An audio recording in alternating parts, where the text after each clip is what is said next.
আজ 19শে ফেব্রুয়ারি অ্যাডামাস কিডস কৃষ্ণনগরে আজকে ওপেনিং ডে ছিল। আমরা সেখানে ইনভাইটেড ছিলাম।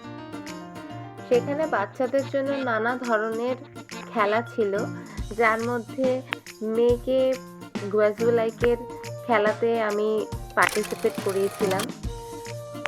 ওকে এত পছন্দ হয়েছে যে ও ঢোকার সাথে সাথেই ম্যাডামরা স্যাররা ওকে ভেতরে ঢুকিয়ে নিয়েছিল এবং আমাদের কমিশনারের হাত থেকে ও প্রাইজও পেয়েছে। ও সেজেছিল সরস্বতী। আর ওখানে গিয়ে প্রচুর দিদিদের সাথে দাদাদের সাথে ওর বন্ধুত্ব হয়। এক টেবিলে বসে তারা গল্পও করে। ওইটুকু টাইম মেয়ে দিদি দাদাদের সাথে বেশ ভালো মতো এনজয় করে।